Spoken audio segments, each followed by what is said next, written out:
Bagamat hindi tayo pinatikim na panalo kontra sa Dominican Republic, tila positibo pa rin ang puna ng mga Pinoy basketball fans dahil sa naging magandang performance ng ilan sa mga players na hindi inaasahan ng maraming Gilas Pilipinas fans. Nag-indicate ang laban ng Pilipinas at 24th rank Dominican Republic hanggang sa nagbago ang takbo ng laro matapos makuha ni Phil Guard at leading scorer ng game na si Jordan Clarkson ang kanyang 5th personal foul mahigit 3 minutes na lamang ang natitira sa 4th quarter.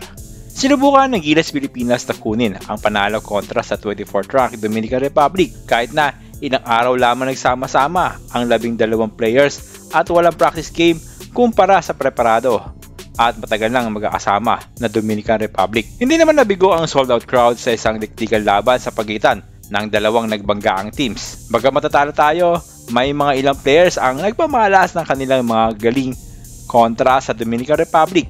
Ilan nga sa mga ito ay pinatakti ng ilang kritiko bago magsimula ang torneo. Hindi nga tayo nabigo dahil may mga players na talagang nagpamalas ng kanilang galing at experience. Sa video na ito, ipapakita natin ang 5 players na nag-outstand sa laban ng Gilas Pilipinas kontra sa Carl Anthony Town-led Dominican Republic kagabi sa Philippine Arena. Panglima sa ating listahan ay si Kiefer Ravena. Bago nagsimula ang World Cup, marami ang naging kritiko ng 6-footer na point guard na si Kiefer Ravena, pati na rin ang kanyang utol na si Terdy Ravena. Marami nga nagsasabi na ball hugger o buwakaw itong si Ravena, kaya wala daw siyang karapatang makapasok sa Final 12 ng Gilas Pilipinas. Pero sa laban kagabi, pinatunayan niya na karapat-dapat siya sa ating national team. 7 minutes left sa second quarter, sinimulan ni Manong Kiefer Ravena na buhayin ang Gilas Pilipinas fans sa isang agaw kay Carl Anthony Town at magandang pasa kay Jordan Clarkson para sa isang fast break dunk. Sinabayan pa ito ng isang magandang pasa kay AJ Edu upang itabla ang laro 27-all. 7 minuto lamang ang binigay na playing time kay Kiefer Ravena. Sapat na yun upang makapagdala ng 2 points, 2 assists at 1 steal. Kasama na dito ang katibayan na kaya niya makipagsabayan sa international tournament. At sa number 4 ng ating listahan ay si Dwight Ramos. Isa nga si Dwight Ramos na talaga nagpamalas ng magandang laro kagabi. Hindi nga inaasahan na marami na kaya makipagsabayan ni Dwight Ramos pagdating sa opensa dahil ang inakala ng lahat ay magiging Kai Soto Jordan Clarkson show ang nakaraang laro. Nagtala nga ang gwapong si Dwight Ramos ng 13 points, 6 rebounds, 2 assists at 3 steals para tulungan si Jordan Clarkson sa opensa. Ibang-iba din ang kumpiyansa ng mamang ito. Makakatulong ito lalo na sa mga susunod na game kontra sa Angola at Italy. Number 3 sa ating listahan ay si Junmar Fajardo. Kung isa ka sa nagsasabi na pang PBA lang si Junmar Fajardo, baka ang laro kagabi ang siyang magpapabago sa iyong pananaw tungkol kay Junmar Fajardo.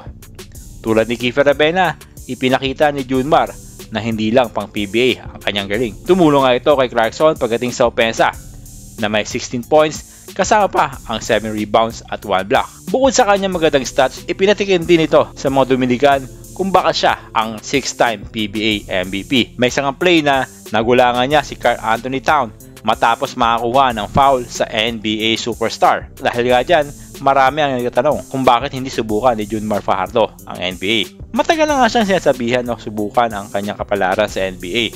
Pero ang higante mula sa Cebu ang siyang umaayaw dahil na-homesick daw siya kapag malayo sa kanyang pamilya. Pangalawa sa ating listahan ay si AJ Edu. Napakaganda ng kanyang pagbabalik suot ng tricolor jersey. Nagpahinga sa basketball ng ilang taon dahil sa mga tinamong injury. Naging questionable nga kung babalik pa ito sa ating national team dahil kung matatandaan, ang 2019 Under-19 FIBA World Cup ang siyang naging dahilan upang makuha nito ang isang career-ending injury. Pero ang puso pala ni AJ Edu para sa bayan ay walang katumbas. Matapos ang ilang taong pamahinga sa national team, kagabi nga ipinakita nito. Handa na siya para tumulong sa national team. Ang laki nga kagad ng responsibilidad na ipinasan ni Gilas Pilipinas head coach Shot Reyes sa 23 anyos na si AJ Edu. Ikaw ba naman ang pagbantayin sa legit NBA superstar na si Carl Anthony Town? Hindi naman tayo binigo ni AJ Edu dahil ang 6'11" big man ng Minnesota Timberwolves ay nagtala lamang ng 5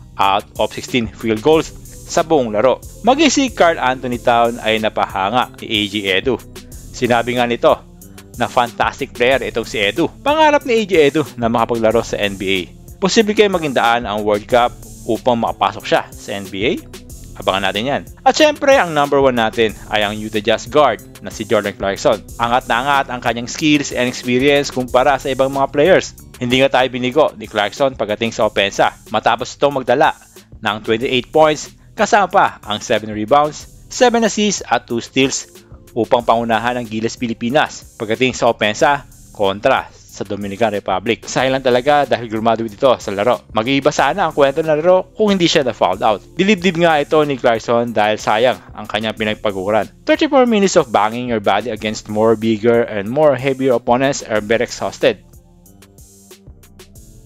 Sa laro kagabi, nakita natin na si Junmar at AJ Edu ay perfect addition para sa Gilas Pilipinas. Pero kayo ba mga kabola, ano sa tingin nyo ang adjustment na dapat gawin ng Gilas Pilipinas sa magiging laban nila kontra sa Angola? Tara, pag-usapan natin yan. Mag-comment na rin kayo sa comment section at huwag nyo na rin kalimutang mag-subscribe sa ating channel para lagi kayong updated sa mga basketball news.